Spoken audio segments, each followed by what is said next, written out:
Video games are often centered around a simple idea. Most games, especially titles by indie developers, revolve around a simple premise as the core of their game.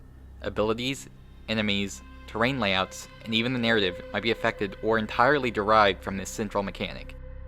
Nintendo in particular is great at doing this with many of their first-party games, as most, if not all, have an easily identifiable central mechanic. But I'm not going to talk about the big N today. No, I'll save the discussion for another time. Today, I want to focus on an unlikely candidate of game design inspiration, the third-person shooter series Gears of War. I know you're probably thinking, really? Isn't that just a generic bro shooter featuring dudes with muscles the size of trucks chainsawing each other? And you're not exactly wrong. There's a blunt testosterone-fueled joy to the Gears of War series, particularly the first two, that I do enjoy. But I do think there's a lot more to the games that meets the eye. Games like these get dismissed too often in game design discussions, so that's why I want to examine it here. First things first, what do I mean by a core mechanic? Essentially, I am defining it as the single gameplay mechanic that is the focal point of the entire game. It's the single thing that the entire game will be built around. Jumping in Mario, inhaling enemies in Kirby, and punching in Punch-Out. In all of these cases, there are many other game mechanics that are present in the game, but all of them are built on top of a core game mechanic to help make that one central idea even more complex and interesting. Think of it simply as a single statement summary of the game. Before I get started and some of you jump into the comments, I want to differentiate the core mechanics and gameplay loops. The gameplay loop, if you remember my video from a few weeks ago, is the sequence of actions and rewards a game is built around. To reference that video's gameplay loop of SteamWorld Dig, the core mechanic would be digging, which, if you remember, was a small part of the action phase. Basically, what I'm telling you to do is go watch that video right now. You back? Cool. What is the core mechanic in the Gears of War series? While not specifically stated, I'll make my case for my interpretation. It is the interlacing idea of getting in cover and shooting your enemies. I think you could make a solid argument for either independently to be the core mechanic, but I believe that Gears is founded on the combination of the two ideas. Just like peanut butter and jelly, or a gun and a chainsaw, these two ideas blend to make a beautiful creation greater than the sum of its parts. Getting into cover and shooting at foes is what you're going to be spending a large portion of the game doing. The two are so intrinsically intertwined that I don't think you can separate the two when discussing the central mechanic in Gears. And Gears is by no means revolutionary or unique in terms of its core mechanic. No, many other games feature cover systems in addition to gunplay. Games can have the same core mechanic. It's how well it's supported by the design and secondary mechanics surrounding it that make it unique. So what are some of the secondary mechanics that help expand that idea in Gears? Without digging too deep into the hollows, a few of them and how they relate to the core mechanic are as follows. Active reloads, which allow you to increase your reload speed, damage output, and ultimately let you shoot enemies more efficiently. Running, bouncing, mantling, and a host of other movement options allow you to move into cover more efficiently. Grabbing foes or mantle-kicking enemies on the other side of cover allows you to disrupt their core mechanic. Enemies can be grabbed as meat shields to act as temporary mobile cover. And the Nasher shotgun and the chainsaw on the Lancer allows you to punish enemies that do not respect the cover mechanic who dare to get close to you. This isn't an all-encompassing list, but it's mainly to show how a core mechanic can be built upon by many other interacting smaller mechanics. So the main gameplay in Gears of War revolves around the central mechanic of cover and shooting. Aiming at enemies from behind cover, flanking enemies that are hunkered down in their own cover, and watching your own flanks are vital to success in Gears.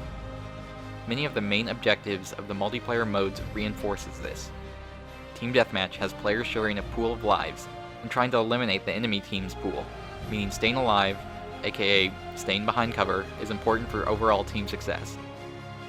King of the Hill has teams fight over a location on the map, so staying in the point behind cover and watching flanks is important in order to maintain that point.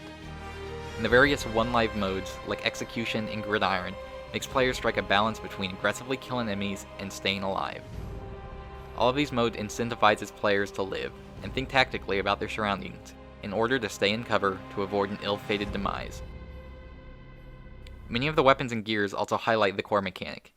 As weapons, they naturally will fulfill the condition to kill enemies. But interestingly, most interact with cover in different ways. The sniper rifle punishes those that peek out of cover for too long. The Lancer punishes those that don't use cover or watch their flanks. The Gnasher punishes those that get too close. The Boomshot can erase those too close to the edge of cover or by a wall. The Buzzkill can bounce off walls to get kills from behind cover if you're a mathematician doing geometric formulas. The Drop Shot drops shots from above. The Lancer GL also does the previous point of raining from above, bypassing cover entirely. Grenades often leave damaging area of effects, forcing enemies to leave cover or deny them cover entirely. Breaker Mace can leave tremors through cover. And conversely, heavy weapons limit your speed and ability to move around cover in exchange for a boost of firepower. And this is only a list of weapons in Gears 5. Previous Gears games had interesting weapons like the Boom Shield, One Shot, Digger Launcher, and even the Mortar, though many of those have more modern counterparts. Movement and general controls revolve around cover too. There's a dedicated button to hopping in and out of cover, along with running and rolling. Running and rolling leave the character's model hunched over to the height of a waist-high cover, as it is intentionally designed as a roadie run to not be left open behind cover. Players snap to cover and remain hidden unless aiming or leaving cover, which usually has to be made as a conscious decision. You can even choose how you want to aim out of cover and leave cover. Finally, being down but not out makes the character model fall behind cover, making it harder for enemies to finish the fight, while you either recover or wait for your teammates to help. A smaller portion of Gears revolves around the AI enemies. The campaign, horde, and escape modes all feature enemies that are designed to interact with cover in unique ways to kill you. The basic ones are the enemies that are humanoid in nature and wield all the weapons you do. Pouncers jump on top of cover to unload spikes on you. Juvies and Poppers act as quick cannon fodder to force you out of cover for easier pickings from the big guys. Sires are beefier foes that grab allies and drag them from your base. Snatchers can go over cover and steal allies from cover. Berserkers are basically freight trains that need to be handled from behind. And flying units can ignore cover completely, making roofing more valuable than traditional cover. Though, admittedly, I do miss the old enemies, like the Rockworm and the Centipede. The Swarm don't scratch that same interesting design itch and originality that the Locust did. Perhaps the most striking difference between Gears and most other shooters is the map design. Maps are littered with cover, both full or waist-high, and all points have multiple entrances. There is very rarely a wide-open map section or field, as tight corridors, pillars, boxes, and any other kind of cover are the main components in any Gears map. While most maps have some kind of verticality to them, the majority of the fight will be taken on a horizontal plane, meaning that cover and getting behind opponents is your best bet, as getting a bird's eye view is not often possible. Weapons are placed either symmetrically to allow for both teams to have an even footing, or in the middle of both spawns to force the players to fight over their power. These weapons are always placed out in the open with no cover, meaning that retrieving them could be a death sentence if you rush out blindly from behind the safety of your cover. Many maps even feature moving cover or other terrain obstacles to consider in the fight. Icebound has portions of the map covered in ice, where a well-placed shot can nullify a section of cover. Asylum's Train moves cover and makes certain area kill zones sporadically. And Exhibit puts a death trap inside a death trap by having a power weapon be surrounded by random kill lasers that ruin some cover. Most multiplayer maps do not have these kind of contraptions, as many are relegated to campaign experiences. Very briefly, I will mention that many of the Horde and Escape skill cards in Ultimate revolve around cover, but since that's a niche topic, I won't get into that any further.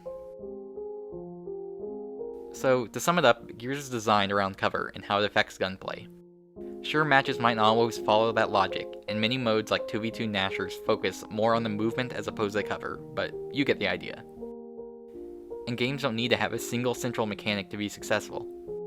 For example, Minecraft has two. I'll let you figure out what they are. Having a game designed around a central mechanic gives uniformity to the game that is much needed. It is easier to understand and get better at a game when understanding a single mechanic that is central to the game. It makes games more accessible, and it also allows for more focused game design. Having a focal point of a single idea that works makes development go more smoothly than having boxes of mechanics that do not get the attention they need.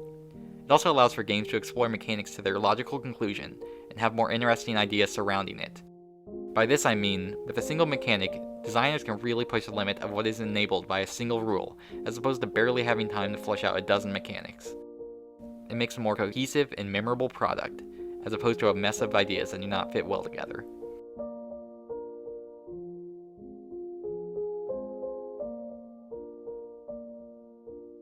Even if you don't care for the Gears games, thank you for listening to me ramble on about one of my favorite franchises. This topic was actually the second one I thought up during my brainstorming sessions after the Bloodborne video for these Game Analyst topics, but I never dedicated the time to it until now. Of course, I have plenty more ideas to come as I find what piques my interest. So, until the next venture, Godspeed.